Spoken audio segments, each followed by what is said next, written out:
ثم بعثنا من بعدهم موسیٰ بآیاتنا، پھر جب اتنے انبیاء کا ہم نے جو ذکر کیا ہے، اب دیکھیں اللہ تعالیٰ نے باقی سب کو جنرل کور کیا ہے. میں نے آپ کو بتایا تھا کہ تفصیلی حالات جو ہے نا وہ 6 پیغمبروں کے ہی آئے ہیں قرآن میں. حضرت نوح علیہ السلام، صالح علیہ السلام، نوح علیہ السلام، ہود علیہ السلام، صالح علیہ السلام، یہ ترتیب ہے ان کی زمانے. یہ 3 پری ابراہیمک ہیں. اور اس کے بعد پھر حضرت ابراہیم علیہ السلام تو خیر سینٹر میں ہے، ان کا تو تفصیلی ذکر ہے ہی ہے. اور اس کے بعد شعیب علیہ السلام اور موسیٰ علیہ السلام اور ساتھ ہارون علیہ السلام بھی کر لیں اور لوط علیہ السلام. یہ ٹوٹل 7 بن گئے. 3 آپ کہہ لیں پری ابراہیمک ہیں اور 3 پوسٹ ابراہیمک ہیں. اور ان میں سے بھی لوط علیہ السلام کا تو آلموسٹ زمانہ حضرت ابراہیم علیہ السلام والا ہی ہے. ہاں شعیب علیہ السلام جو ہے وہ حضرت ابراہیم کی اولاد میں سے ہے. موسیٰ علیہ السلام بھی حضرت ابراہیم کی اولاد میں سے، ظاہر ہے بنی اسرائیل ہے. سلیمان علیہ السلام ہاں وہ بھی خیر، لیکن وہ ایک رسول کی حیثیت سے نہیں، وہ نبی کی حیثیت سے آئے تھے. ثم بعثنا من بعدهم موسیٰ بآیاتنا، اور پھر ہم نے بھیجا ان کے بعد موسیٰ کو اپنی نشانیوں کے ساتھ، الی فرعون وملئہ، فرعون کی طرف اور اس کے درباریوں کی طرف، اس کے جو وہاں پر سردار تھے. فظلموا بها، تو انہوں نے انکار کر دیا. فانظر کیف کان عاقبۃ المفسدین، تو دیکھو پھر کیسا انجام ہوا ان فساد برپا کرنے والوں کا. وقال موسیٰ، اور موسیٰ علیہ السلام نے کہا، یا فرعون، اے فرعون، انی رسول من رب العالمین، بے شک میں رسول ہوں اس رب کی طرف سے جو تمام جہانوں کا پالنے والا ہے. حقیق علی اللہ اقول علی اللہ الا الحق، اور یہ مجھ پر واجب ہے کہ میں اللہ کے بارے میں کوئی بات ایسی نہ کروں مگر یہ کہ وہ حق پر مبنی ہو. یعنی میں بالکل سچ بولوں گا، جو کچھ میں تمہیں وعید سناؤں گا میں اللہ کی طرف سے سنا رہا ہوں اور یہ بالکل سچ ہوگی. اسی طریقے سے قد جئتکم ببینۃ من ربکم، بے شک میں تمہارے رب کی طرف سے تمہارے پاس روشن دلیل لے کر آیا ہوں. اور وہ ظاہر ہے کہ باقی جگہوں پر آیا ہے اس کا ذکر، سورہ طٰہٰ کے اندر، سورۃ القصص کے اندر. ایٹ دا اسپاٹ جب فرعون نے پوچھا کہ ہاں جی کیا لے کے آئے ہو، تو انہوں نے اپنا جو عصا تھا وہ زمین پر پھینکا اور وہ اتنا بڑا سانپ بن گیا. ان کا یہ ایک تو یہ ہے معجزہ، اور دوسرا وہ انہوں نے اپنا ہاتھ یوں بغل سے نکالا تو سورج کی طرح روشن ہو جاتا تھا. آڑ بھی نہیں کوئی کر سکتا، کوئی لائٹ بھی لے تو وہ کتنی روشن ہوگی، وہ بھی ہاتھ میں ہوگی، لیکن ہاتھ میں سے روشنی نکلنا. اسی چیزوں کے اوپر پھر وہ ہالی ووڈ نے فلمیں بنائی ہوئی ہیں نا، آپ دیکھتے ہیں نا، کبھی انگوٹھی میں سے روشنی نکل رہی ہے، کبھی ہاتھ میں سے نکل رہی ہے. وہ ظاہر ہے ساری وہ اسرائیلی روایتوں سے وہ پھر اسی سے کانسیپٹ حاصل کرتے ہیں. تو یہ ایٹ دا اسپاٹ 2 معجزات دکھائے. اس کا ذکر یہاں پہ بھی آ جائے گا. اور ڈیمانڈ کی کہ میں یہ جو معجزات لے کے آیا ہوں اس کے اگینسٹ میری ایک ڈیمانڈ ہے، فَأَرْسِلْ مَعِيَ بَنِي إِسْرَائِيل، بنی اسرائیل کو میرے ساتھ جانا. یہ بنی اسرائیل شفٹ ہوئے تھے حضرت یوسف علیہ السلام کے زمانے میں. آپ کو پتا ہے جب یوسف علیہ السلام وہاں چلے گئے، اللہ نے وہاں پہ انہیں ایک حکمرانی عطا فرما دی، تو پھر انہوں نے اپنے بھائیوں کو، اپنے ماں باپ کو وہاں پہ بلا لیا. وہاں پہ آپ سمجھ لیں یہ ایک ایلیٹ کلاس میں تھے، یعنی اشرافیہ میں شامل ہو گئے، حکومتی لیول کے اوپر ڈیسیژن کرتے تھے. وقتی طور پہ لوگ ظاہر ایمان بھی لے آئے. پھر آلموسٹ 300 سال کے بعد وہاں پر جو ہے نا، وہاں کی جو نیشنل موومنٹ تھی نا، وہ اتنی کامیاب ہوئی کہ ایسا انقلاب آیا کہ بنی اسرائیل کو انہوں نے اپنا غلام بنا لیا. انہوں نے کہا کہ یہ لوگ شام سے آ کے ہم پہ قابض ہوئے ہیں، اس سرزمین کے رہنے والے تو ہم ہیں، تو ہم ان سے ان کا ملک چھینیں گے. ظاہر ہے وہ چھین لیا. پھر ظاہر ہے انہوں نے چھیننا ہی تھا. جب آپ کی حرکتیں اس قسم کی ہوں پھر اللہ کی مدد تو نہیں آتی. مسلمانوں سے نہیں، تاتاریوں نے چھین لیے ملک، کلونیل پاورز نے چھین لیے. سیم وہی انالوجی ہے، اس زمانے میں بھی ایسا ہوتا تھا. تو پھر حضرت موسیٰ علیہ السلام کو اللہ تعالیٰ نے ان کا ہادی اور منجی بنا کے، نجات دہندہ بنا کے بھیجا. اور خیر بنی اسرائیل کو بھی یہ بات پتا تھی کہ ہم نے جب یہ غلامی کا دور دیکھنا ہے، اس کے بعد اللہ تعالیٰ نے ہمیں نجات دینی ہے وقت کے پیغمبر کے ذریعے، اور وہ اس پیغمبر کے انتظار میں ہوتے تھے. اسی وجہ سے فرعونیوں کو بھی یہ بات پتا تھی، تو وہ ان کے جو بچے پیدا ہوتے تھے انہیں قتل کروا دیتے تھے اور بچیوں کو زندہ رکھتے تھے، کہ تاکہ کوئی ایسا بچہ ہی نہ پیدا ہو کہ جو یہ کام کرے. وہ تو پھر اللہ کی سنت ہے. اللہ نے موسیٰ علیہ السلام کو فرعون کے گھاری جو ہے وہ پرورش دلائی، اور وہ انشاءاللہ اگلی صورتوں میں اس کا ذکر آئے گا. موسیٰ علیہ السلام کے تو تفصیلی واقعات ہیں. ہماری تو خواہش تھی کہ ایران والے حضرت موسیٰ علیہ السلام کے اوپر بھی فلم بناتے ہیں. مجھے پتا چلا ہے کہ شاید انہوں نے اب شروع کی ہے. یوسف علیہ السلام پہ تو آلموسٹ 45 قسطوں میں بنی ہے نا، یہ تو 100 سے اوپر بن جائیں گی، کیونکہ حضرت موسیٰ علیہ السلام کے واقعات تو بہت زیادہ ہیں. یوسف علیہ السلام کے واقعات تو ایک سورت کے اندر ہی آئے ہوئے ہیں نا. موسیٰ علیہ السلام کی تو صرف پیدائش سے اگر آپ شروع کریں تو اس کے اوپر ان کی جوانی تک پہنچتے ہوئے پھر بنی اسرائیل کے ساتھ جو جو معاملات ہوئے. ویسے 10 کمانڈمنٹس ایک فلم ہالی ووڈ والوں نے بنائی ہوئی ہے ایک بےہودہ سی، اس میں اتنے تفصیل، لیکن چند ایک واقعات انہوں نے اس میں فلمائے ہیں. لیکن اس میں چونکہ اسرائیلیات کی بنیاد کے اوپر ہے، اس میں کچھ واقعات ٹھیک بھی ہیں کچھ غلط بھی ہیں. تو ڈیمانڈ یہ ہے کہ یہ جو بنی اسرائیل کو تو نے غلام بنایا ہوا ہے نا پچھلے 300 سال سے، ان کو میرے ساتھ بھیج دے، ہم تیرا ملک چھوڑ دیتے ہیں، ہمیں غلامی سے تو نجات دو نا. ملک چھوڑ جاتے ہیں، ہم اپنی سرزمین شام میں چلے جائیں گے جو ہمارے ابا جی کا مسکن تھا حضرت ابراہیم علیہ السلام کا. ہم یہ بھی نہیں کہتے کہ تم ہمیں اپنا ملک دے دو. ٹھیک ہے، اتنا عرصہ مہمان نوازی کی، مصر کے لوگوں نے ہمیں اکوموڈیٹ کیا، لیکن ظاہر ہے ان کو تو مفت کے غلام ملے ہوئے تھے. کون غلام چھوڑتا ہے؟ تو تیار نہیں ہوئے یہ غلام چھوڑنے کے لیے. قال ان كنت جئت بآیۃ فأت بها ان كنت من الصادقین. تو فرعون نے کہا کہ اگر تم واقعی لائے ہو نا کوئی ایسی نشانی تو پیش کرو اگر تم سچے ہو. اچھا، اب یہ فرعون کے لیے حضرت موسیٰ علیہ السلام کوئی ایسی شخصیت نہیں ہے جن کو وہ نہیں جانتا. اور جب یہ موسیٰ علیہ السلام اس وقت آئے نا، اس وقت جو فرعون تھا وہ اس بڑے فرعون کا بیٹا تھا جس نے حضرت موسیٰ علیہ السلام کی پرورش کی ہوئی تھی، اور پہلے اس کی کوئی اولاد نہیں تھی. تو موسیٰ علیہ السلام نے ہی فرعون کی سیٹ سنبھالنی تھی، پھر اللہ نے اولاد دے دی اسے. لیکن یہ دونوں تھے بھائی. یہ اس وقت جو فرعون ہے یہ چھوٹا بھائی ہے منہ بولے رشتے میں، اور حضرت موسیٰ علیہ السلام اس کے بڑے بھائی ہیں، لہذا وہ رسپیکٹ کا رشتہ بھی اپنی جگہ تھا. لیکن ظاہر ہے کہ سیٹ آ جائے تو پھر آپ نہیں دیکھتے، پھر کون کسی کو پوچھتا ہے. پاکستان میں بھی یہی ہوتا ہے، آپ کے سامنے بتانے کی ضرورت نہیں ہے. سیٹ کے پیچھے جو ہے وہ لوگ پھر بھائیوں کو بھی دھوکہ دے جاتے ہیں. پرائم منسٹرشپ کون چھوڑتا ہے جی؟ تو فرعون نے کہا کہ اگر تم سچے ہو نا تو نشانی لے کر آؤ. فَأَلْقَى عَصَاهُ. تو موسیٰ علیہ السلام نے اپنا عصا پھینک دیا. فَإِذَا هِيَ ثُعْبَانٌ مُبِينٌ. تو اتنا بڑا وہ کھلا اژدہا بن گیا. یہ نہ سمجھے کوئی چھوٹا سا کوئی سانپ تھا، اتنا بڑا اژدہا وہ بن جاتا تھا.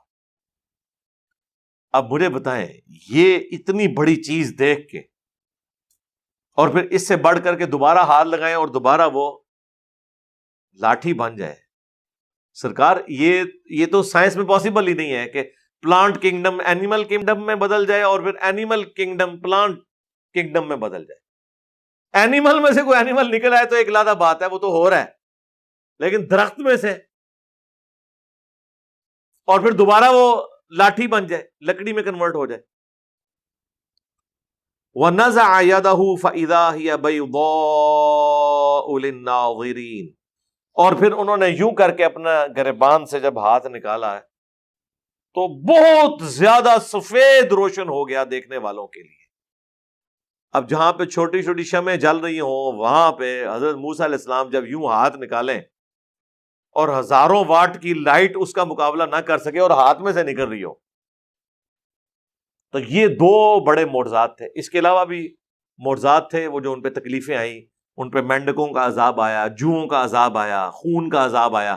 ہنڈیا میں سے خون نکل آتا تھا، وہ آگے سورۃ الاعراف میں ہی آئے گا. قال الملأ من قوم فرعون ان هذا لساحر علیم. تو کہنے لگی قوم فرعون کی کہ یہ تو بڑا ماہر جادوگر ہے بھائی. دیکھو جب گیر الٹا لگا ہوا ہو، جادوگروں کا کردار یہ ہوتا ہے کہ وہ اس کے بدلے یہ کہہ رہے ہوتے ہیں کہ یار میری قوم کو جانے دو، اللہ پر ایمان لاؤ. جادوگر تو کہتے ہیں کہ عالی جناب یہ کرتب ہم نے کیا ہے، اب ہمیں اتنی اشرفیوں سے نوازیں اس کے عوض. جادوگروں کا تو کردار ہی ڈیفرنٹ ہوتا ہے، وہ تو دنیاوی منفعت حاصل کرتے ہیں، جبکہ پیغمبر جب معجزات دکھاتے ہیں وہ کوئی منفعت نہیں لیتے، الٹا کہتے ہیں مجھے تمہاری آخرت کی فکر ہے، اللہ پر ایمان لاؤ، گاڈ اورینٹڈ ہو جاؤ. یرید ان یخرجکم من ارضکم، یہ چاہتا ہے کہ تمہیں نکال دے تمہارے ملک سے. فماذا تأمرون، تو اب تم کیا مشورہ دیتے ہو؟ اب فرعون کو تو اپنی کرسی ظاہرہ ہلتی ہوئی نظر آ گئی، اس کی کانپیں ٹانگنا شروع ہو گئی کہ یہ تو بڑا خطرناک معاملہ ہونے والا ہے. تو اس نے اپنے وہ سارے واریوں کو کہا کہ بھی اب کیا مشورہ دیتے ہو؟ یہ تو اس چکر میں ہے کہ تمہاری بھی چودراہٹ ختم کرے، تمہاری پوسٹیں چھین جائیں، وزارتیں چھین جائیں. حالانکہ مجھے بتائیں کہ مطلب حضرت موسیٰ علیہ السلام نے یہ کہا تھا کہ تم اپنی حکومت میرے والے کر دو. انہوں نے کہا ہم جا رہے ہیں تمہیں چھوڑ کے، بس بنی اسرائیل جو ہیں یہ ہمارے والے کرو، جو تم نے غلام بنائے ہوئے ہیں، تم اپنے معاملات، تمہارا ملک ہے، اپنا پکاؤ کھاؤ اگاؤ. اتنی زرخیز زمین، دریائے نیل جو دنیا پہ ایک اللہ تعالیٰ کا زندہ معجزہ ہے، آج تک ایسا دریا کوئی نہیں ہے. تو تمہیں اللہ نے دیا ہوا ہے، تم اللہ کی نعمتوں سے لطف اندوز ہو. اب مجھے بتائیں کہیں موسیٰ علیہ السلام نے یہ کہا ہے کہ میں تیری سیٹ پہ بیٹھنا چاہ رہا ہوں؟ اس نے دیکھے خود سے مطلب نکال لیا. سیم ایٹیچیوڈ مولویوں کا یہی ہے. مطلب ہم نے پورے اخلاص کے ساتھ قرآن و سنت کی دعوت شروع کی، اے جی اپنا فرقہ بنانا چاہتا ہے، حالانکہ بول کے بھی کہا کہ نہیں فرقہ نہیں بنانا. یہ میں آپ کو مینٹالٹی بتا رہا ہوں، سیم مینٹالٹی ہے. آپ بول کے کہ چندہ نہیں دینا، نہیں آئے ہوں کہہ رہے ہیں دیکھنا ایک دن آئے گا لوے گا. ہم کہتے ہیں جب فرقے بنتے ہیں تو ایک دوسرے کے پیچھے آپ لوگ نمازیں نہیں پڑھتے ہیں، چندہ بک الگ کرتے ہیں، مسجدیں الگ کرتے ہیں. ہم نے تو مسجد کوئی نہیں بنائی ہے، نہ بنانی ہے، ہم آپ کے پیچھے نماز نہیں، ایک دن آئے گا بنائیں گے. سرکار 15 سال تک گزر چلے نا، اور کتنا انتظار کرنا ہے؟ ایٹ لیسٹ 14 سال تو ہو چکے ہیں، 2008 سے اب 2022 ہے. تو پیغمبروں کے ساتھ بھی ان کا ایٹیچیوڈ یہی ہوتا ہے. تو آج جو پیغمبروں کی دعوت پیش کرے گا تو یہ اس کے ساتھ وہی حشر کریں گے جو یہ ہمارے پیغمبروں کے ساتھ کیا کرتے تھے. تو اب وہ کہہ رہا ہے کہ بتاؤ پھر کیا مشورہ دیتے ہو؟ اب انہوں نے وہی مشورہ دیا کہ ٹھیک ہے اگر جادوگری ہے تو پھر میچ ڈلوا لیتے ہیں. جب جادوگر، ہم اس سے تگڑے جادوگر بلوا لیں گے تو ظاہر ہے کہ لوگوں کے سامنے یہ اس کو شکست ہو جائے گی، لوگ اس کی بات کو توجہ سے نہیں سنیں گے. قالوا ارجہ، تو وہ کہنے لگے کہ تھوڑی دیر آپ رک جائیں، اسے مہلت دیں موسیٰ کو نا، وہ اخا، اور اس کے بھائی کو، وہ بھی ساتھ ہی تھے حضرت ہارون علیہ السلام. کچھ عرصے کی مہلت مانگ لیں کہ ٹھیک ہے یار تم نے جو یہ چیز رکھی ہے نا، ہم اس کے اوپر غور و تفکر کرتے ہیں. وَأَرْسِلْ فِي الْمَدَائِنِ حَاشِرِينَ، اور مختلف شہروں میں نا اپنے ہرکارے بھیج دو. يَأْتُوكَ بِكُلِّ سَاحِرٍ عَلِيمٍ، تاکہ وہ ماہر جادوگر تمہارے لیے لے آئیں. تھوڑا سا ٹائم مانگ لو، پھر ہم ان کے ساتھ میچ ڈال لیں گے. وَجَاءَ السَّحَرَةُ فِرْعَوْنَ، تو آئے جادوگر اکٹھے ہو کر فرعون کے پاس، یعنی وہ پوری سلطنت سے جادوگر اکٹھے کیے گئے. قَالُوا إِنَّ لَنَا لَأَجْرًا إِن كُنَّا نَحْنُ الْغَالِبِينَ. تو وہ جادوگر کہنے لگے کہ یقیناً اگر ہم آج کامیاب ہوئے اور موسیٰ پر غالب آ گئے تو پھر ہمیں انعام تو پھر اسی حساب سے ملے گا نا. دیکھ لیا میں نے آپ کہا تھا کردار، یہ جادوگروں کا کردار ہوتا ہے کہ آتے ہی کہہ رہے ہیں کہ سرکار کام سے بلایا جائے، پھر دیکھ لینا سارا آپ کی بادشاہت بچا رہے ہیں، آپ کی وزارتیں بچا رہے ہیں، آپ کا ملک بچا رہے ہیں، تو پھر انعام بھی اسی حساب سے ہی ہوگا. قالوا نعم، اس نے کہا ہاں جی کوئی شک ہی نہیں ہے، دولت کے دانے آپ پر کھول دیے جائیں گے. وَإِنَّكُمْ لَمِنَ الْمُقَرَّبِينَ، بلکہ تم ہمارے خاص مقربین میں، بارگاہ میں، یعنی آپ یہ وہ جیسے سمجھ لیں کہ اگر یہ وہ دو ہے نا، ایک وفاقی وزیر ہوتا ہے، ایک وزیر مملکت ہوتا ہے، وہ اس کو اسسٹ کر رہا ہوتا ہے، تو آپ ہمارے خاص اسپیشل وزراء میں شامل کر لیے جائیں گے، درباریوں میں شامل ہو جائیں گے کہ یہ وہ لوگ ہیں کہ جنہوں نے کنٹریبیوٹ کیا تھا. کیا بات ہے جی. اب کس نے سوچا تھا کہ ان کی قسمت میں ہدایت لکھی ہوئی ہے جو لڑنے آئے ہیں. یہی اللہ کی سنت ہے کہ اللہ تعالی جہاں سے کسی کا گمان بھی نہیں ہوتا وہاں سے اپنے معاملات، اور یہ بھی اللہ کے ایک زندہ معجزہ ہی ہوتا ہے. یعنی آخری پیغمبر اللہ تعالیٰ نے یونان میں نہیں بھیجا، انڈیا میں نہیں بھیجا، ایران میں نہیں بھیجا، رومنز میں نہیں بھیجا جو اس وقت کی سب سے زیادہ سیولائزڈ اور انٹیلیجنشیا شمار کیا جاتے تھے. بدوؤں میں بھیجا جو ان پڑھ لوگ تھے، تاکہ اللہ تعالیٰ نبی اسلام کی ذات کو زندہ معجزہ بنائے کہ یہ سسٹم کی آؤٹ پٹ نہیں ہے بلکہ یہ شخصیت معجزانہ ہے. اس سسٹم میں سے تو ایسے لوگ نکل نہیں سکتے تھے، اور یہ ہمیشہ اللہ تعالیٰ ایسا کرتا ہے. اپنے دین کے لیے ہمیشہ وہاں سے اپنے بندوں کو اٹھاتا ہے جہاں کسی نے سوچا بھی نہیں ہوتا. پچھلی دفعہ گفتگو کنکلوڈ ہوئی تھی فرعون کے اس اعلان کے اوپر جس کے اگینسٹ اس کے ہرکاروں نے پوری سلطنت سے جادوگروں کو جمع کیا سیدنا موسیٰ علی نبینا و علیہ الصلاۃ والسلام کا مقابلہ کرنے کے لیے، کیونکہ ان کا معجزہ بڑا غیر معمولی تھا. انہوں نے جب فرعون نے ڈیمانڈ کی کہ آپ کو اللہ کی طرف سے اگر کوئی نشانی دی گئی ہے تو دکھائیں، تو 2 نشانیاں انہوں نے پیش کی جو ہم نے پچھلی دفعہ پڑھی تھی. ایک تو یہ کہ انہوں نے اپنے عصا کو زمین پر پھینکا تو وہ ایک اژدہا، بہت بڑا سانپ نما جانور بن گیا، اور دوسرا انہوں نے اپنے گریبان سے جب ہاتھ نکالا تو وہ سورج کی طرح روشن تھا. اب اس زمانے میں تو ظاہر ہے ایک بہت بڑا ایک معجزہ ہے. آج کل تو چلے کوئی بیٹری فٹ کر لے، کوئی ایسا سلسلہ کر لے. تو یہ 2 بڑے معجزات تھے. اس کے اگینسٹ پھر اس نے مشورے کے بعد یہ طے کیا کہ اب موسیٰ علیہ السلام کے مقابلے کے لیے جادوگر اکٹھے کیے جائیں، کیونکہ اس نے ان کو پیغمبر کے طور پر تو نہیں دیکھا بلکہ یہ گمان کیا کہ یہ جادوگر ہے. تو اگر ہم اس سے کوئی بڑا تگڑا جادوگر لے آئیں تو موسیٰ علیہ السلام کو ہم شکست دے لیں اور اس کی وجہ سے اپنی سلطنت بچا لیں، کیونکہ موسیٰ علیہ السلام کی دھاک لوگوں پہ بیٹھنا شروع ہو گئی تھی. اب جب جادوگر فرعون کے دربار میں پیش ہوئے ہیں تو میں نے پہلے بھی عرض کیا تھا کہ جو شخص یہ معجزہ دکھا رہا ہے اللہ تعالیٰ کے اذن سے، اس کے پیغمبر ہونے کی سب سے بڑی دلیل یہ ہے کہ پیغمبر معجزے کے اگینسٹ کبھی بھی دنیاوی منفعت نہیں کسی سے طلب کرتا. وہی اللہ نے یہاں پہ چیز ہائی لائٹ کی ہے کہ جیسے ہی جادوگروں کو بلایا گیا تو دیکھیں انہوں نے آتے ہی کیا ڈیمانڈ رکھ دی ہے. اعوذ باللہ من الشیطان الرجیم، بسم اللہ الرحمن الرحیم. آیت نمبر 113 میں وَجَاءَ السَّحَرَةُ فِرْعَوْنَ، اور جب آئے جادوگر فرعون کے دربار میں، قالوا ان لنا لأجرا ان كنا نحن الغالبین، تو انہوں نے کہا یقیناً آج تو ہمیں بہت بڑا معاوضہ ملنے والا ہے، بہت بڑی جزا ملنے والی ہے اگر آج ہم غالب آ گئے. اسپیشل گیسٹ ہیں ہم آپ کے، اور اتنے بڑے کام کے لیے آپ نے ہمیں بلایا ہے. قال نعم، اس نے کہا کیوں نہیں، ایسا ہی ہے. وَإِنَّكُمْ لَمِنَ الْمُقَرَّبِينَ، نہ صرف تمہیں انعام ملے گا، تم میرے قریبی لوگوں میں شامل ہو جاؤ گے. یہ کردار تھا جادوگروں کا. ظاہر ہے انہوں نے کرتب دکھا کے معاوضہ ہی طلب کرنا تھا. پیغمبر معجزہ دکھانے کے بعد معاوضہ نہیں طلب کرتا، بلکہ وہ یہ کہتا ہے کہ میرا اجر میرے اللہ کے حضور پکا ہے، میں تمہاری آخرت کی فکر میں ہوں. اب یہاں پر ایک عقل مندی کی جادوگروں نے، میں سمجھتا ہوں یہی عقل مندی ان کے لیے سبب بن گئی کہ اللہ نے ان کو سب کو ایمان کی دولت سے سرفراز فرما دیا. وہ عقل مندی کیا تھی کہ انہوں نے کرٹسی کے اندر آ کر، اب مقابلہ ہونے لگا ہے تو ظاہر ہے پہلے ایک نے کرتب دکھانا ہے پھر دوسرے نے، وہ تو اسے کرتب ہی سمجھ رہے تھے. تو انہوں نے کرٹسی میں موسیٰ علیہ السلام سے کہا، قالوا یا موسیٰ، انہوں نے کہا اے موسیٰ، اما ان تلقیا، کیا تم پہلے وہ کرتب دکھاؤ گے اپنی لاٹھی کو ڈال کے؟ ان کی نظر میں تو کرتب ہی تھا.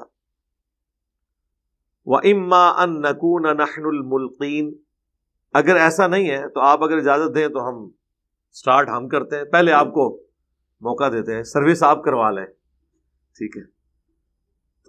اب یہ چاہے انہوں نے کرٹسی میں بات کی، بہرحال یہ ایک پیغمبر کا انڈائریکٹلی ادب تو ہو گیا اس کے اندر، اور اللہ تعالیٰ کو یہ چیز پسند آئی. قال القوا، تو موسیٰ علیہ السلام نے کہا نہیں، تم دکھا لو جو کچھ تم نے دکھانا ہے، ڈالو. فلما القوا سحروا اعین الناس، تو جب انہوں نے اپنی وہ رسیاں، سورہ طٰہٰ میں آتا ہے انہوں نے رسیاں پھینکی، اور یہاں پر ہے کہ جو کچھ بھی تھا انہوں نے ڈالا لوگوں کی آنکھوں کے سامنے، جادو کر دیا لوگوں کی آنکھوں پر. پریکٹیکلی وہ رسیاں انہوں نے سانپ نہیں بنائی تھی بلکہ نظروں کا دھوکہ تھا، ایلوژن تھا. وہ تو سورۃ الحج میں اللہ تعالیٰ نے فرمایا کوئی ایک مکھی نہیں پیدا کر سکتا، سانپ بنانا تو بہت بڑی بات ہے. وَاسْتَرْهَبُوهُمْ، اور وہ سب لوگ جو ہیں خوف زدہ ہو گئے یہ دیکھ کے. وَجَاءُوا بِسِحْرٍ عَظِيمٍ، اور وہ بہت بڑا جادو اپنی طرف سے تو لے کر آئے تھے. ظاہر ہے کہ لوگ تو خوف کھا گئے، لوگ تو پہلے تیار بیٹھے ہوتے ہیں متنفر ہونے کے لیے. بہت کم لوگ ہیں جو اپنی عقل کو استعمال کرتے ہیں. ایک دوسری جگہ آتا ہے کہ حضرت موسیٰ علیہ السلام بھی دل میں خوف کھا گئے، کیونکہ یہ واقعہ کئی جگہ ہے، سورۃ القصص کے اندر، سورہ طٰہٰ کے اندر، سورہ ہود کے اندر، سورہ یونس کے اندر. تو موسیٰ علیہ السلام کیوں خوف کھا گئے؟ اس لیے ہم اگر اس کا ادب والا مفہوم سمجھیں تو یہ ہے کہ وہ خوف اس چیز سے کھا گئے کہ میں نے بھی یہی کچھ کر کے دکھانا تھا جو انہوں نے دکھایا، تو اب ان میں اور میرے میں فرق کیا رہ گیا؟ لوگ کیا سوچیں گے کہ یہ بھی جادوگر اور وہ بھی جادوگر. وہ خوف انہیں لوگوں کے گمراہ ہونے کا تھا، اور ظاہر انسان تھے، ایک پیغمبر رقیق القلب بھی ہوتا ہے، اس وجہ سے وہ دل میں خوف کھا گئے کہ جو میرا معجزہ تھا وہی انہوں نے کر دکھایا. دوسرا، اگر ہم بے ادبی والا معنی لیں تو یہ ہے کہ وہ رسیاں دے کے حضرت موسیٰ علیہ السلام بھی ڈر گئے کہ بھئی یہ کیا انہوں نے کر کے دکھا دیا ہے، اب میرا کیا بنے گا. ظاہر ہے یہ تو ایک بعید ہے معنی. جو میں نے پہلا معنی بیان کیا بعض لوگوں کو اس میں بھی گستاخی نظر آئے گی، لیکن اسی کے اندر آپ کے عقیدے کی سچائی چھپی ہوئی ہے کہ موسیٰ علیہ السلام کو اس وقت تک بھی یہ نہیں پتا تھا کہ اب اس کا اینڈ رزلٹ کیا ہونا ہے. بھائی موسیٰ علیہ السلام تو یہ سوچ رہے ہوں گے کہ انہوں نے بھی یہ دکھایا، میں بھی دکھا دوں گا، زیادہ ہے کہ جدہ وڈا ہویا وہ جیت گیا. ٹھیک ہے، یہ تو موسیٰ علیہ السلام کے دماغ میں بھی نہیں تھا کہ جو اس لاٹھی سے اژدھا بنے گا وہ ان کی رسیوں کو جو بظاہر سام نظر آ رہی ہیں نگل جائے گا. اینڈ رزلٹ ان کو پتا ہوتا اگر تو وہ خوف نہ کھاتے. آپ خود سوچیں نا، اگر ان کو یہ کانفیڈنس ہوتا کہ میں بھی آسا پھینکوں گا 2 منٹ میں، ان کو جس طرح مجھے کانفیڈنس ہوتا ہے کہ ہاں لیاؤ ذرا کوڑا نے دھما لی دیس تے ہنے میں تھوڑا رفع دین سٹارٹ کرانا، ہم گھبراتے ہیں، خوف کھاتے ہیں کوئی ہمیں گھوڑوں کے دھما والی حدیث دکھائے. ہمیں پتا ہوتا ہے کہ یہی ٹرننگ پوائنٹ ہے جب ہم بتائیں گے کہ یہ سلام پھیرتے وقت ہاتھ اٹھانے کا ذکر تھا، اس بندے نے یہیں سے رخ لینا شروع کر دینا ہے، یا نہ بھی کیا اس کی درگڑ تو ہم بنائیں گے. اب ہونا تو چاہیے تھا کہ موسیٰ علیہ السلام کو اگر یہ بات پتا ہوتی کہ میرے اس لاٹھی نے ان کے ساری رسیاں کھا جانی ہیں تو وہ تو بڑے خوش ہوتے، دل میں خوف تو نہ کھاتے. وہ کہتے آئے ہو نا ان کا ابو تک کو تو میں کرنا کیا. اس کا مطلب ہے ان کا کوئی اختیار نہیں تھا اس معجزے کے اوپر. یہی معجزے اور کرامت کے حوالے سے ہمارا عقیدہ ہے کہ جو دکھا رہا ہوتا ہے اس کے کوئی اختیار میں نہیں ہوتا. اللہ تعالیٰ جتنا چاہتا ہے، جس کے لیے چاہتا ہے وہ جاری فرما دیتا ہے. خوف اسی لیے کھایا نا جی. اب اللہ تعالیٰ نے یہاں پر تو اس خوف کا ذکر نہیں کیا، لیکن سورہ طٰہٰ کے اندر باقی سورتوں میں ذکر کیا ہے. تو اللہ تعالیٰ فرماتا ہے وَأَوْحَيْنَا إِلَىٰ مُوسَىٰ، تو اس وقت ہم نے موسیٰ کو وحی کر دی. اب یہ وحی کی ضرورت اسی لیے پیش آئی ہے کہ اللہ تعالیٰ کو یہ پتا چل گیا کہ موسیٰ علیہ السلام گھبرا گئے، اب ان کو تسلی دینی ہے. ورنہ آلریڈی موسیٰ علیہ السلام کو اللہ نے یہ تو اذن دیا تھا کہ وہ لاٹھی پھینک دیتے بن جاتا. تو کیا وحی کی؟ ان القی عصاک، کہ پھینک تو بھی اپنا عصا. فاذا هي تلقف ما يأفكون، تو وہ فوراً نگلنے لگا جو فریب انہوں نے بنا رکھا تھا. جیسے ہی انہوں نے پھینکا تو وہ صرف ان کی تو رسیاں صاف نظر آئی نا، کچھ کر نہیں رہی تھی. انہوں نے جب پھینکا تو وہ سارے کے سارے ان کو نکل گئے. تو اب یہ ایک ڈومیننسی تھی کہ یہ پریکٹیکلی اگر سپوز جادو بھی تھا تو یہ والا جادو جیت گیا جس نے دوسرے کو ختم کر دیا.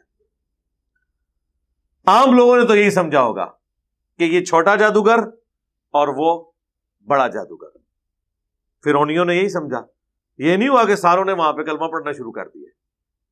لیکن جادوگروں کو پتا چل گیا کہ یہ جادوگر نہیں ہے.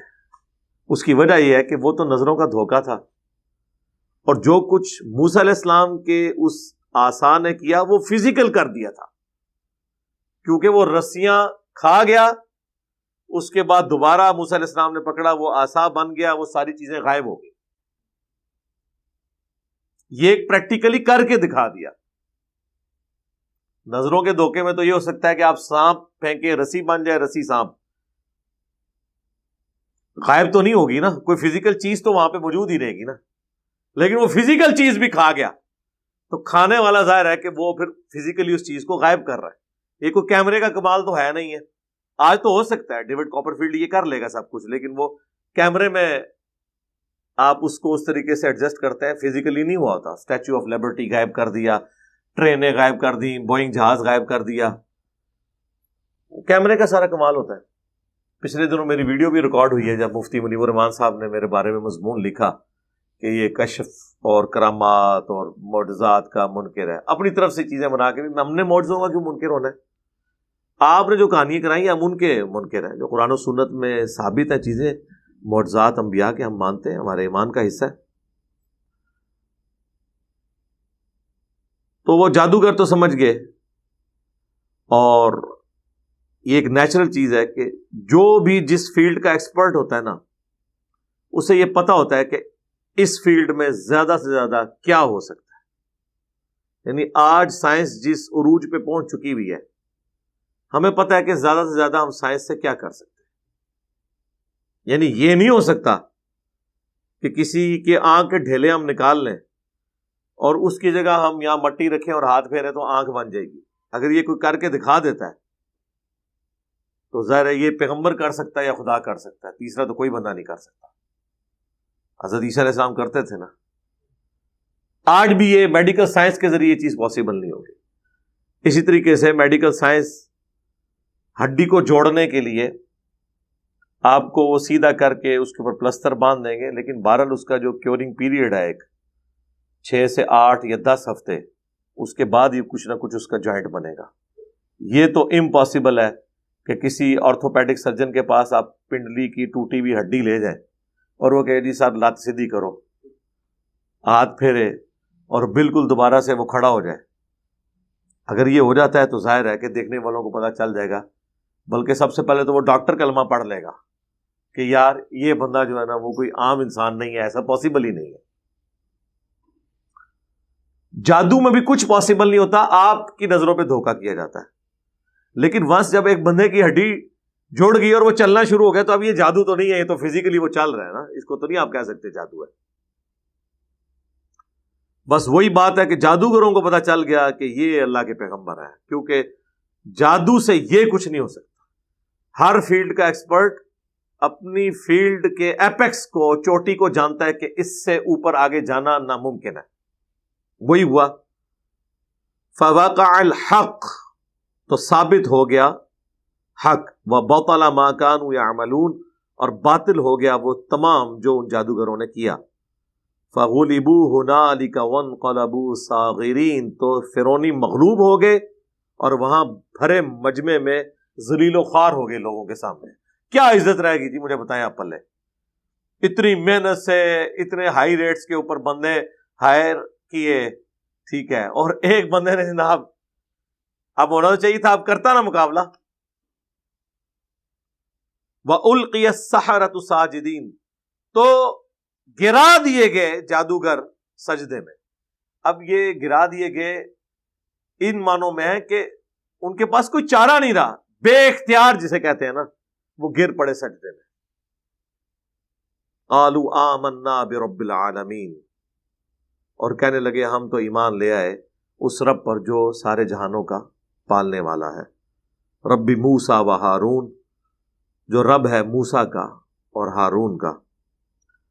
قال فرعون، اب فرعون کہنے لگا آمنتم بہ قبل ان آذن لکم، کیا تم ایمان لے آئے ہو موسیٰ کے اوپر اس سے پہلے کہ تم مجھ سے اجازت لو؟ میری اجازت کے بغیر تم نے اپنا دین مذہب چینج کر لیا.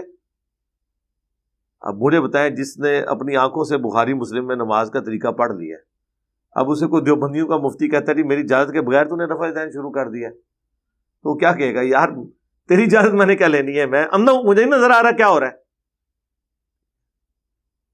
یہاں پہ بھی ان جادوگروں کو جب اس نے کہا کہ تم لوگوں نے میری اجازت کے بغیر ہی کلمہ پڑھ لیا، اب دیکھیں کیسا پینترا اس نے بدلا. ان ھذا لمکر مکرتموہ فی المدینہ، بے شک یہ ایک فریب ہے جو تم سب نے مل کر دیا ہے پورے شہر کے لوگوں کو. یعنی بجائے یہ کہ وہ حق بات قبول کرتے، الٹا ان جادوگروں کو جو ایمان لے آئے، فرعون نے یہ کہنا شروع کر دیا کہ تم نے اور موسیٰ نے مل کے سارا ڈرامہ کیا ہے کہ ایک چھوٹا جادو دکھائے گا، دوسرا بڑا دکھائے گا، یوں دھاگ بیٹھ جائے گی اور پھر ہم جو ہے اس ملک پہ قبضہ کر لیں گے. کیسا پینترا بدل لیا. اب مجھے بتائیں یہ جملہ بولنے سے کیا جادوگروں نے ان کے مذہب میں واپس آ جانا تھا؟ وہ تو اور پکے ہو گئے نا. یعنی جس طرح جب یہ میرے اوپر الزام لگا رہے ہوتے ہیں یہ قادیانی ہے یا اس سے یہود و نصارہ سے فنڈنگ آتی ہے، تو مجھے تو خود پتا ہے کہ مجھے نہیں آتی فنڈنگ.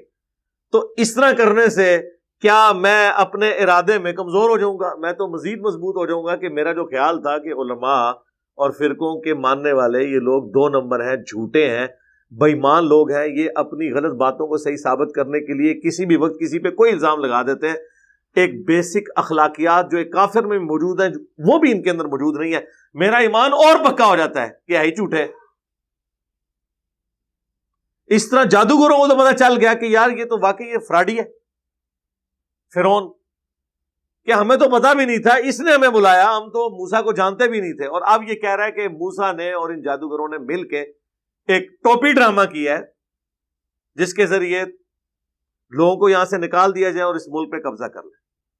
اب یہ فرعون جو ہے وہ دھاک بٹھا رہا تھا اصل میں اپنی عوام کے اوپر، کچھ تو کچھ جواب دینا تھا نا، اس نے کوئی نہ کوئی تو اس نے سازش کا ذکر کرنا تھا نا کہ یہ سازش ہوئی ہے. دیکھ لیں ہر زمانے میں جو پولیٹیشنز ہیں نا ان کے پاس یہی ہوتا ہے کہ یہ سازش ہوگی ہمارے خلاف. یہاں پہ اس نے کہا سازش ہوئی ہے لِتُخْرِجُوا مِنْهَا أَهْلَهَا، تاکہ یہاں کے جو اصلی باشندے ہیں ان کو نکال دیا جائے. فَسَوْفَ تَعْلَمُونَ، تو تمہیں عنقریب اس کا انجام معلوم ہو جائے گا جادوگروں جو تم لوگوں نے حرکت کی ہے. بہرحال اس میں کچھ خدشہ اس کا درست اس حوالے سے تھا کہ بنی اسرائیل تو وہاں کی حکمران تھی جب سے یوسف علیہ السلام وہاں شفٹ ہوئے تھے، اور اس وقت کا جو بادشاہ تھا وہ یوسف علیہ السلام کی بڑی عزت کرتا تھا. کافی عرصہ ان کی بادشاہت رہی ہے. پھر وہاں پہ ایک نیشنل موومنٹ اٹھی تھی کہ یہ باہر کے شام کے رہنے والے لوگ مصر پہ قابض ہیں، یہاں مصریوں کی حکومت ہونی چاہیے. اور وہ اتنی ڈومیننٹ ہوئی کہ انہوں نے بنی اسرائیل کو اپنا غلام بنا لیا اور خود وہ قابض ہو گئے. اب چونکہ تاریخ میں یہ ہو چکا ہوا تھا، اور یہ جب موسیٰ علیہ السلام دعوت پیش کر رہے ہیں اس سے 300 سال پہلے فرعونیوں کی یعنی مصر کے لوکل لوگوں کی حکومت آئی تھی، اس سے پہلے بنی اسرائیل حاکم تھے اور اب وہ غلام تھے. تو خطرہ تو لگا رہتا ہے نا کہ یہ غلام دوبارہ سے بادشاہت کے لیے کوشش نہ کریں، جس طرح آج بھی کافروں کو خطرہ ہوتا ہے کہ دنیا پہ انہوں نے حکومت کی ہے، کہیں کوئی چنگاری بھڑک ہی نہ اٹھے اور دوبارہ سے کہیں کہ ہم تو حکمران رہے ہیں دنیا میں اور ہم نے دوبارہ سے حکومت حاصل کرنی ہے. تو خدشہ تو اس کو بھی لگا ہوا تھا، اس لیے اس نے کہا کہ تاکہ تم لوگوں کو تمہارے علاقوں سے نکال دیں گے اور خود قبضہ کر لیں. لَأُقَطِّعَنَّ أَيْدِيَكُمْ، میں ضرور بالضرور کٹوا دوں گا تمہارے ہاتھ، وَأَرْجُلَكُمْ مِنْ خِلَافٍ، اور پاؤں مخالف سمت کے، یعنی دایاں ہاتھ اور بایاں پاؤں، یا بایاں ہاتھ اور دایاں پاؤں. یہ مخالف سمت کے اس لیے کاٹے جاتے تھے کہ وہ پھر بندہ کسی کام جگہ رہتا ہی نہیں ہے. کیونکہ آپ دیکھیں جب آپ چلتے ہیں نا تو آپ کا دایاں ہاتھ چلنے کے دوران یا بھاگنے کے دوران یہ بائیں پاؤں کے ساتھ سنکرونائز ہوتا ہے. اور بایاں ہاتھ دائیں پاؤں کے ساتھ سنکرائز ہو کے چل رہا ہوتا ہے. تو جب یہ مخالف سمت کے کاٹ دیے جائیں گے نا تو پھر آپ بھاگ نہیں سکتے. ویسے تو خیر دوسرے بھی ہوتا ہوں لیکن یہ زیادہ ورسٹ کیس ہے. ثم لأصلبنکم، اس کے بعد میں ضرور تمہیں سولی دے دوں گا، اجمعین، تم سب کے سب کو. اس میں یعنی کسی درخت کے اوپر یوں کیل وغیرہ ٹھوک کے ٹانگ دیتے تھے، پھر ان کے پاؤں کی جو وہ مین بلڈ والی رگ ہے وہ کاٹ دیتے تھے، وہ خون نکلتا رہتا تھا، بلڈ پریشر لاس ہوتا تھا اور بندے کی وہیں پہ ڈیتھ ہو جاتی تھی. اور پھر وہ لاشوں کو لٹکا رہنے دیتے تھے حتیٰ کہ چیل کوے آ کے وہ لاشیں نوچتے تھے. پھر دیکھنے والوں کے اوپر بڑی روب ڈلتی تھی کہ جی یہ انجام ہوتا ہے. حالانکہ جو بندہ مر گیا اس کی بلاز ہے کہ اس کی لاش کے ساتھ کیا ہو رہا ہے، یہ تو زندہ بندے کو تکلیف ہوتی ہے نا. اب وہ دیکھیں ایک لمحے میں ان جادوگروں کا ایمان کتنا مضبوط ہو گیا ہے. قالوا انا الی ربنا منقلبون، تو انہوں نے کہا کہ ہمیں تو کوئی پرواہ نہیں، بے شک ہم نے ویسے بھی تو لوٹ کے اپنے رب کے پاس ہی جانا ہے. یعنی موت تو آنی ہے، کل نہیں تو آج، اپنے ٹائم سے پہلے نہیں آئے گی، اور جب آنی ہے اس سے لیٹ نہیں آئے گی. ظاہر ہے ان کا ایگزٹ دنیا سے ایسے ہی لکھا ہوا تھا. دنیا میں کوئی زندہ بھی رہ لے تو کتنا عرصہ، الٹیمیٹلی تو اسے مرنا ہی ہے. اور اگر کسی کو یہ یقین ہو کہ مرتے ہی جنت مل جانی ہے تو سرکار ہر بندہ مرنے کے لیے تیار ہو جائے، بشرطے کہ یہ کسی پیغمبر کی طرف سے گارنٹی مل جائے. ہر بندہ مرنے کے لیے تیار ہے. جو مرنے کے لیے تیار نہیں ہوتے وہ اس لیے وہ کہتے ہیں تھوڑی یاشی اور کر لیں ادھر، اور پھر مرنے سے پہلے تیاری کر لیں گے تھوڑا ٹائم لگ جائے.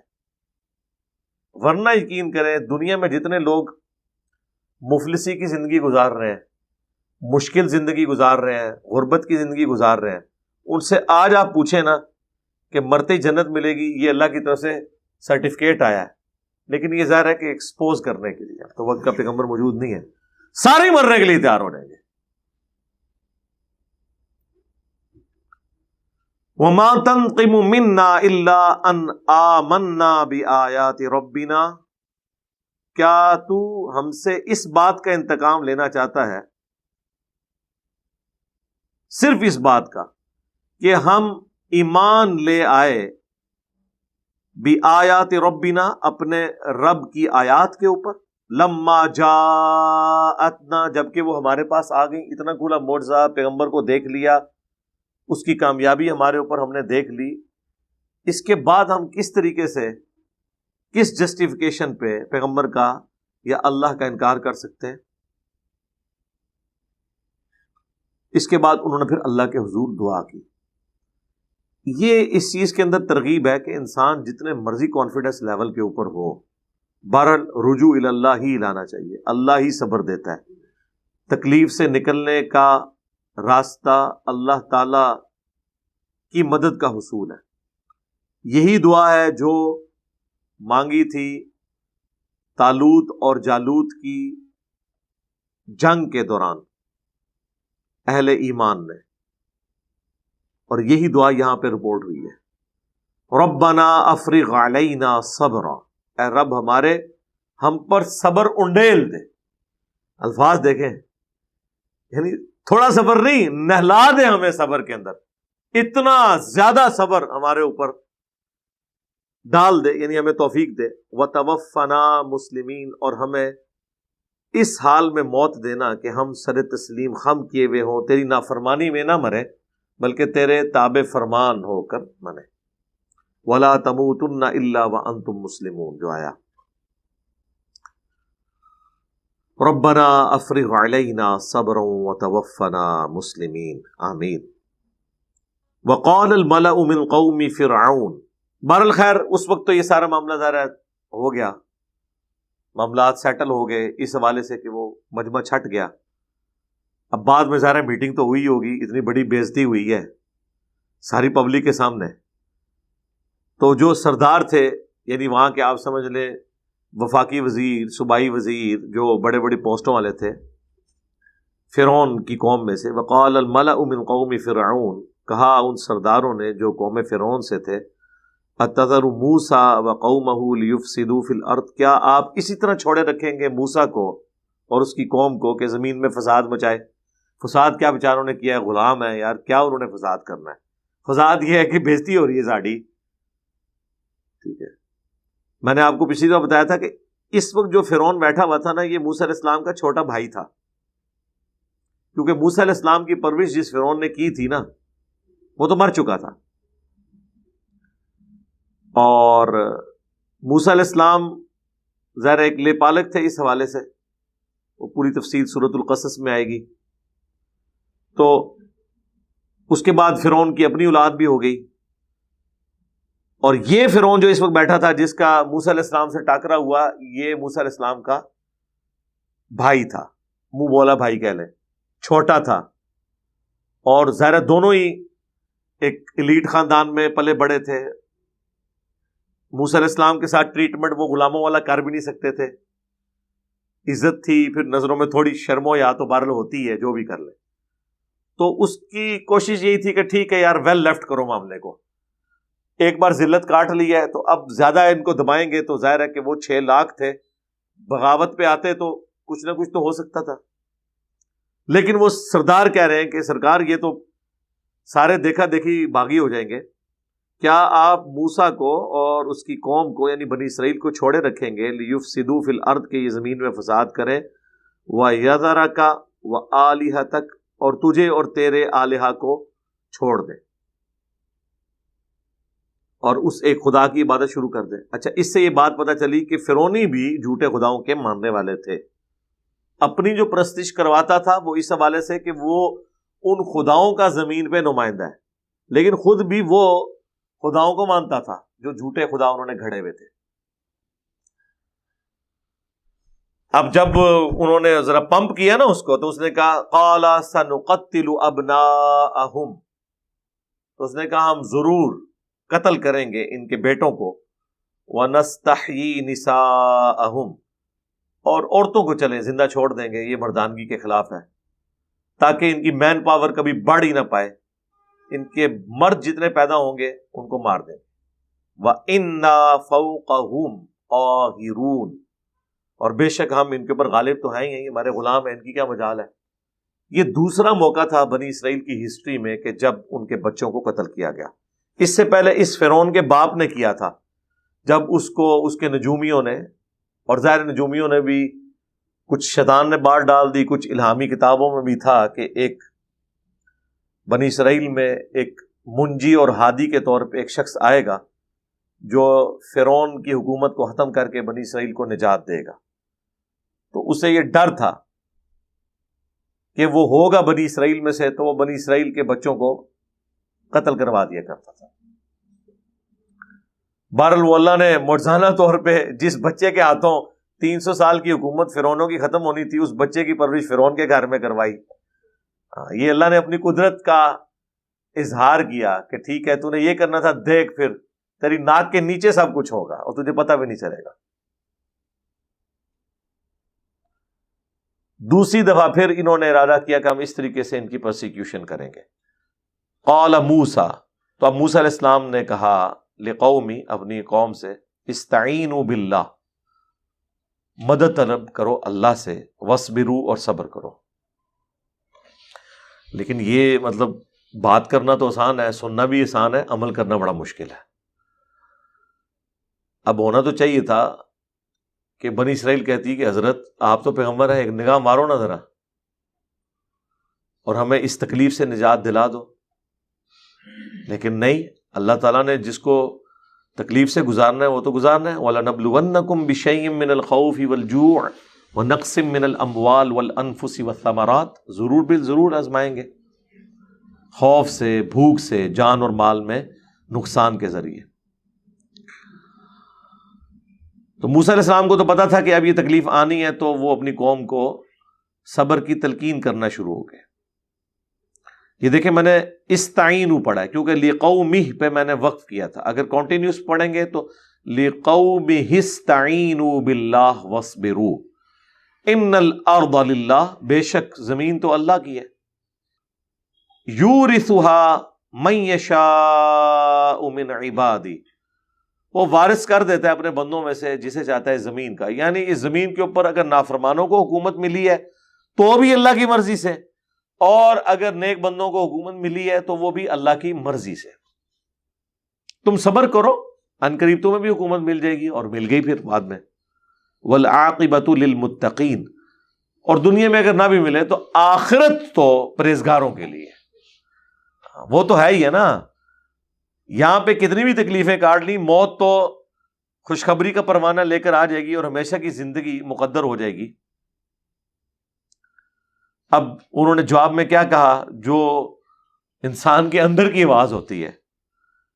الٹا انہوں نے تانا دینا شروع کر دیا موسیٰ علیہ السلام کو. قالوا اوذینا من قبل، کہ موسیٰ پہلے بھی ہمیں تکلیف دی گئی تھی. مطلب کہنے کا مطلب ہے کہ تواڈے آنے نال کیا فرق ہوا ہے، کام تو اتھے ہی ہے. پہلے بھی ہمارے بیٹے قتل ہوتے تھے، تیرے آنے کے بعد تو ہم نجات کی فکر میں تھے، تکلیفیں تو ہمیں ویسے ہی آ رہی ہیں، فائدہ کیا ہوا؟ اوذینا من قبل، ہم پہلے بھی ستائے گئے تھے.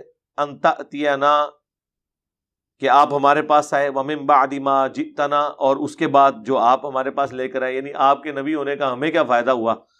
اینڈ رزلٹ تو یہ ہے کہ پہلے بھی ہماری پرسیکیوشن ہو رہی تھی، اب بھی.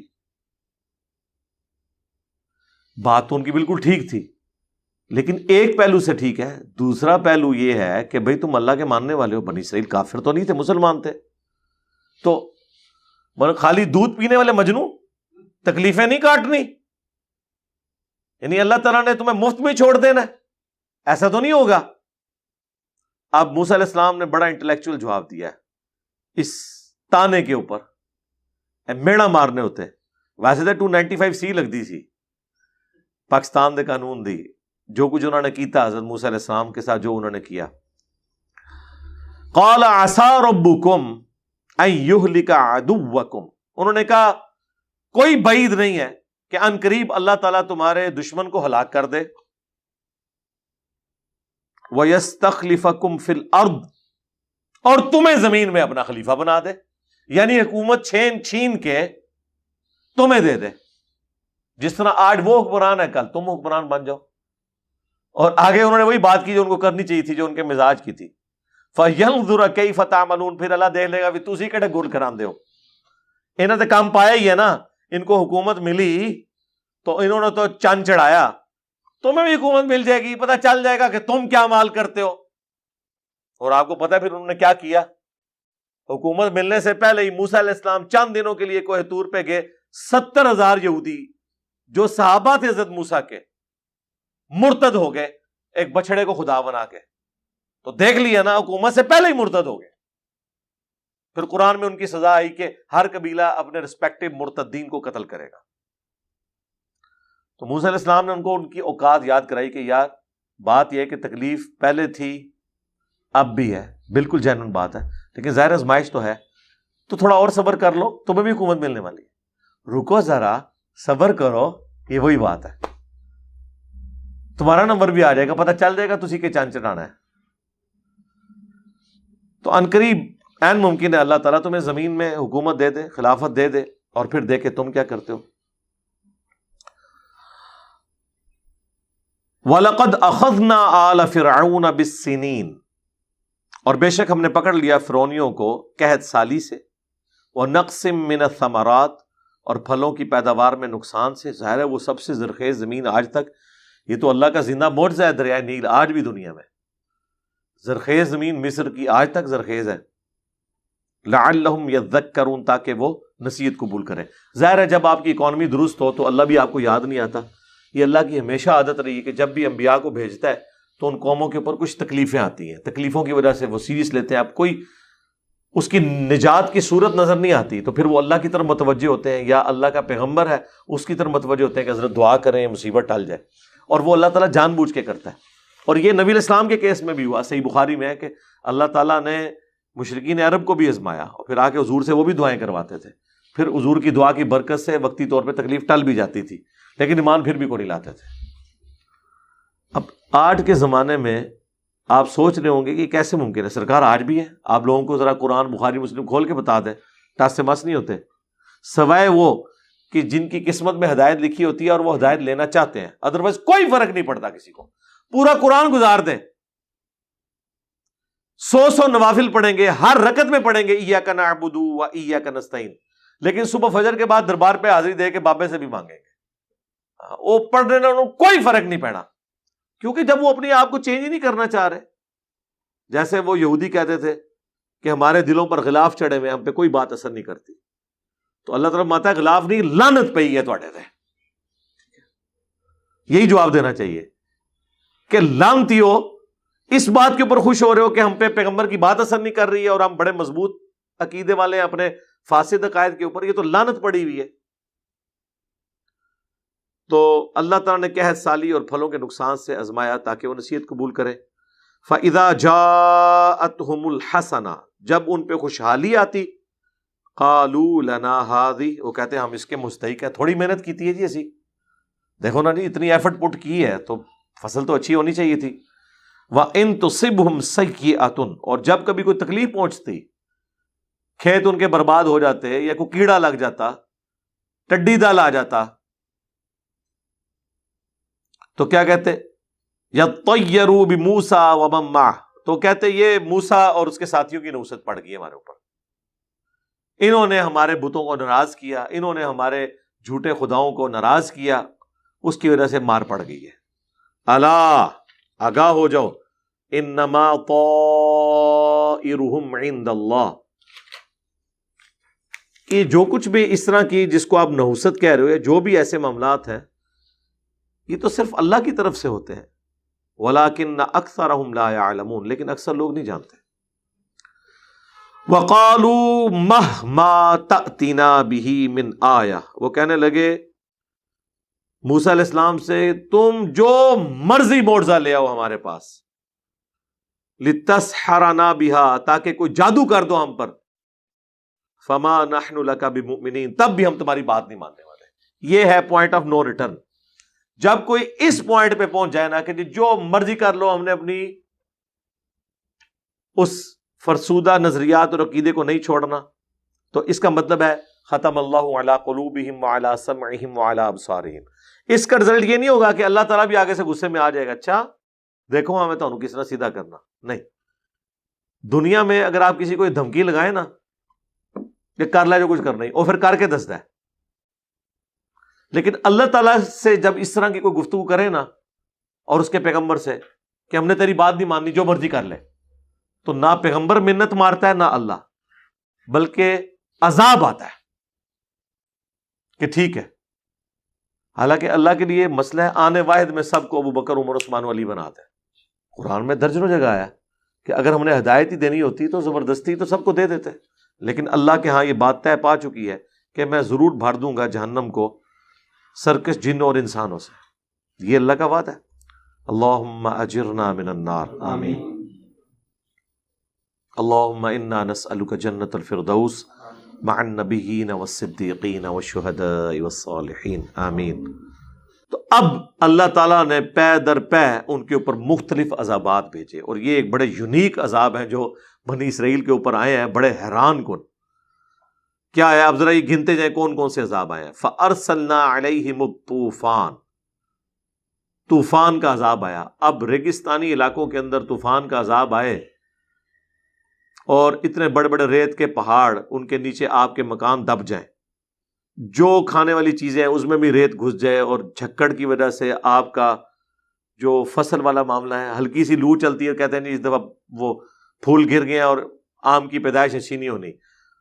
حالانکہ ہمارے پاس تو اور ریسورسز بھی ہیں. جن کے پاس لیونگ ریسورسز ہوں ہی یہ، اور طوفان آ جائیں، ان کے درخت گر جائیں، ان کی کھیتیاں برباد ہو جائیں، تو بہت بڑی آزمائش ہے. یہ ان کے اوپر آیا. والجراد، اور ٹڈی دل. ٹڈی دل کا تو میرے خیال پاکستانیوں کو پتہ چل گیا ہوگا کس طرح وہ فصلیں کھا جاتی ہیں، پوری پوری فصلیں غائب کر دیتی ہیں. والقمل، اور جوئیں پڑ جائیں ہر چیز کے اندر.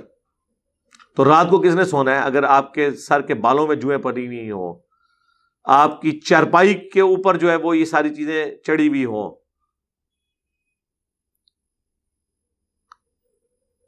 والضفادع، اور مینڈک، ہنڈیا میں سے مینڈک پھدکتے ہوں، ہر جگہ مینڈک ہی مینڈک پھر رہے ہوں. ویسے ہی بندے کو کراہت آتی مینڈک کو دیکھ کے. ہے تو باقی جانور بھی ننگے ہوتے ہیں، لیکن وہ تو بالکل ہی ننگے ہی فیل ہو رہا ہوتا ہے، اور اس کی حالت بھی دیکھ کے قرات آتی جیسے چھپکلی کو دیکھ کے.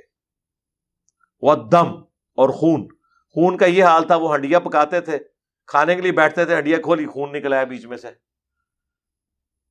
پکایا کچھ اور تھا، جو چیز بھی شوربے کی جگہ خون نکل آیا. آپ بھی ذرا مجھے بتائیں نا، آپ کو تو گوشت کی جگہ دال دے دے تو آپ کا موڈ آف ہو جاتا ہے، اور آپ کو گوشت کا بتا کے اینڈ پہ ہنڈیا کھولے اس میں سے خون نکل آئے، شوربے کی جگہ خون نکل رہا ہو، تو کیا حالت ہوگی. اور ہر گھر میں ایسا ہو. ایک تو ہے نا کہ ہم نہیں ہنڈیا پکا لیں گے، لیکن جب اللہ کا عذاب آیا ہوا ہے، کوئی بھی ہنڈیا پکائیں گے وہ خون بن جانی ہے. آیات مفصلات، یہ واضح نشانیاں تھیں، الگ الگ آئیں باری باری. فاستکبروا، پس وہ تکبر کرتے تھے. وکانوا قوما مجرمین، اور وہ ایک پیشہ ور مجرم قسم کی قوم تھی. اب یہ جب عذابات آتے تھے تو ان کا اس وقت ایٹیچیوڈ کیا ہوتا تھا؟ اس وقت بندے کے پتر بن جاتے تھے. مینڈکوں کا عذاب آ گیا. اچھا، اس کے اوپر اب فلمیں بھی بن چکی ہوئی ہیں، ویسے انہوں نے پریکٹیکلی وہ کر کے یہ ساری چیزیں دکھائی ہیں. وَلَمَّا وَقَعَ عَلَيْهِمُ الرِّجْزُ، جب ان کے اوپر کوئی عذاب آتا تھا اللہ کی طرف سے، قالوا یا موسیٰ، تو وہ آ کے موسیٰ علیہ السلام سے ہی آ کے دعا کرواتے تھے. یار اب اس بندے سے تم دعا کروانے آ رہے ہو تو اب تو تمہیں یقین آ جانا چاہیے کہ اللہ کا پیغمبر ہے، کہ تم سب فیل ہو گئے ہو اس تکلیف کو ٹالنے میں، اور اس شخص کے پاس جا رہے ہو کہ جس نے اپنے رب سے دعا کروا کے تمہاری تکلیف ٹالنی ہے، تو اس رب پہ ایمان کیوں نہیں لاتے؟ تو کہتے ادعو لنا ربک بما عہد عندک، دعا کیجیے اپنے رب کے حضور، جو عہد ہے آپ کا، آپ اللہ کے خاص بندے ہیں، اور رب بھی ہمارا نہیں، جو تمہارا رب ہے، ماننا پھر بھی کوئی نہیں. نہ ان کشفت عنا الرجز، کہ اگر یہ تکلیف ہم سے دور ہو گئی نا، لنؤمنن لک، تو ہم ضرور آپ پر ایمان لے آئیں گے. وَلَنُرْسِلَنَّ مَعَكَ بَنِي إِسْرَائِيلَ، اور دوسرا یہ جو آپ بار بار ڈیمانڈ کر رہے ہیں، پہلے دن سے حضرت موسیٰ علیہ السلام کی ایک ہی ڈیمانڈ تھی کہ تم نے ایمان نہیں لانا، جاؤ جہنم میں، لیکن یہ جو 6 لاکھ بنی اسرائیل جو تم نے غلام بنائی، یہ مجھے دے دو، میں ان کو ان کے آبائی وطن شام لے جاتا ہوں. آج کل یہی ہوتا ہے نا لوگوں کو، زیادہ مسئلہ حکومتوں کو، کہ یار یہ جو ہے وہ ہم اپنے ملک میں مہاجرین نہیں آنے دیں گے، ان کو نکال دیں، جس طرح برما کے مسلمانوں کے ساتھ انہوں نے کیا، ان کو نیشنلٹی کینسل کر دی. ابھی بھی کئی بنگالی ہیں جو کراچی بیٹھے ہوئے ہیں، ان کو نیشنلٹی نہ پاکستان کی ہے نہ بنگلہ دیش قبول کرتا ہے. یہ بہت بڑا مسئلہ ہے.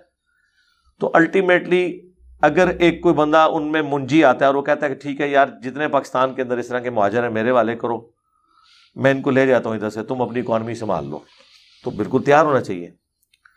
تو یہ فرعونی کیوں نہیں تیار ہوئے؟ اس لیے کہ وہ سارے غلام تھے، انڈیپینڈنٹ نہیں تھے، وہ مفت کے ملازم تھے. ان کے اپنے ملازم کون چھوڑتا ہے؟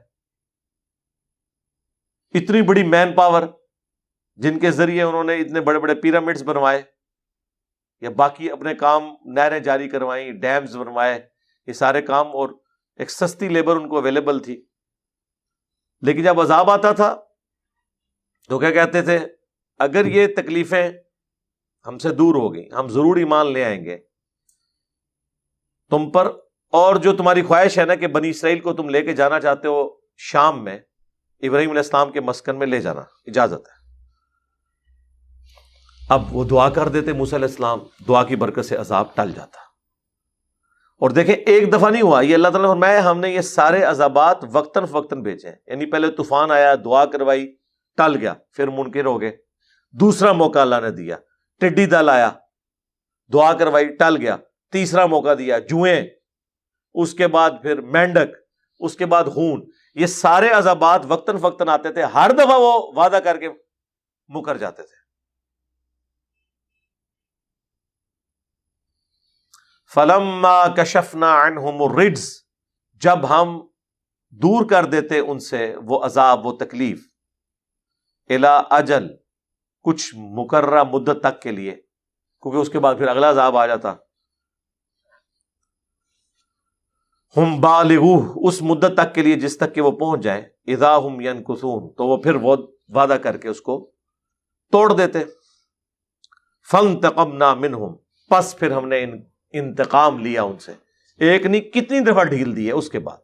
فاغرقناہم فی الیم، اور انہیں غرق کر کے رکھ دیا سمندر میں، بِأَنَّهُمْ كَذَّبُوا بِآيَاتِنَا، بسبب اس کے کہ وہ آیات، ہماری آیات کو جھٹلایا کرتے تھے، وَكَانُوا عَنْهَا غَافِلِينَ، اور اس سے وہ بالکل غافل ہی رہے۔ اب یہاں پہ اللہ نے مختصر ذکر کیا ہے، وہ پوری تفصیل سورہ یونس کے اندر آتی ہے کہ جب بنی اسرائیل کو راتوں رات لے کر نکلے حضرت موسیٰ علیہ السلام، تو فرعونیوں نے ان کا پیچھا کیا۔ اس وقت تو انہیں سمجھ نہیں آئی ہے، ورنہ 6.5 لاکھ کے قریب آپ سمجھ لیں لشکر ہو، 6 لاکھ کا لشکر تھا اور 50 ہزار کے 12 قبائل تھے۔ اتنا بڑا لشکر لے کے ایک بندہ راتوں رات نکلے تو ہلچل نہیں مچ جاتی یار، ایک محلے میں شفٹنگ ہو رہی ہو تو رات کو کوئی سوتا نہیں ہے، لیکن اللہ نے ان پہ ایسی غفلت تاری، انہیں بعد میں پتہ چلا، پھر انہوں نے پیچھا کیا تو وہ مصر سے شام کی طرف آ رہے تھے۔ اس دوران کچھ سمندری جھیلیں آتی ہیں، اب وہ جھیلیں باقی نہیں رہی، انہی جھیلوں کو جوڑ کے نہر سوئس بنا دی گئی ہے۔ تو اتنا ہزاروں کلومیٹر کا سفر ہوتا تھا، افریقہ سے گھوم کے تو آتے تھے، وہ نہر سوئس کی وجہ سے یہ معاملہ حل ہو گیا۔ تو اس میں سے ہی کوئی سمندری جھیل وہ کراس کر رہے تھے، تو جب وہ سمندری جھیل کے کنارے پہنچے، پھر ساتھیوں نے کہا کہ موسیٰ مر گئے، اب موسیٰ علیہ السلام کیا کریں؟ انہیں تو پتہ ہی نہیں تھا کہ یہ عصا سمندر میں راستہ بھی بنا سکتا ہے، اور یقیناً نہیں بنا سکتا تھا جب تک اللہ کا امر کن نہ ہوتا۔ تو اللہ تعالیٰ ماتا ہم نے موسیٰ کو وحی کی کہ اسی عصا کو مار۔ اس سے پہلے موسیٰ علیہ السلام یہی سمجھتے تھے کہ یہ کر سکتا ہے، تو راستہ بنا، اس راستے میں سے نکلے یہ بنی اسرائیل۔ آپ فرعونیوں کی آپ بیوقوفی دیکھیں، اتنا بڑا معجزہ دیکھ کے بھی انہوں نے کوئی عبرت نہیں پکڑی، اور اس سے بڑی بیوقوفی کہ وہ بھی اس میں چل پڑے پیچھے۔ ادھر سے ہی سمجھ جانا چاہیے تھا کہ تمہاری نظر میں جس جادوگر نے اور ہماری نظر میں معجزے نے، جو سورہ یونس میں آتا ہے کہ 2 بڑے بڑے پہاڑ پانی کے بن گئے دونوں طرف، ظاہر ہے وہ راستہ یوں بنا، ایک کر دکھایا ہے، وہ کسی وقت آرڈر کرے تو دوبارہ پانی مل سکتا ہے، تو ہمارا کیا بنے گا؟ بس وہی ہوا، ان کی قسمت میں غرق ہونا لکھا تھا۔ پھر سورہ یونس میں آیا کہ جب وہ اسے غوطہ آیا، سارے غرق ہو رہے تھے، اس وقت وہ پھر پکارا کہ میں بنو اسرائیل کے رب کے اوپر ایمان لاتا ہوں۔ لیکن اللہ تعالیٰ نے فرمایا آن، اب ایمان لے کر آیا، موت کے وقت جب سب کچھ دیکھ لیا، اب کوئی فائدہ نہیں ہے، اور اسے تباہ و برباد کر دیا گیا۔ اور پھر اللہ تعالیٰ نے فرمایا کہ آج کے دن ہم تیرے جسم کو نجات دے دیں گے تاکہ آنے والوں کے لیے عبرت بنے۔ وہ آج بھی میوزیم کے اندر اس کی وہ ممی رکھی ہوئی ہے۔ تو اللہ تعالیٰ فرماتا ہے کہ ہم نے پھر انتقام لیا، ان سب کو غرق کر دیا سمندر میں، وہ سمندری جھیل میں، بِأَنَّهُمْ كَذَّبُوا بِآيَاتِنَا، اس لیے کہ وہ ہماری آیات کو جھٹلاتے تھے، وَكَانُوا عَنْهَا غَافِلِينَ، اور اس سے غفلت میں تھے۔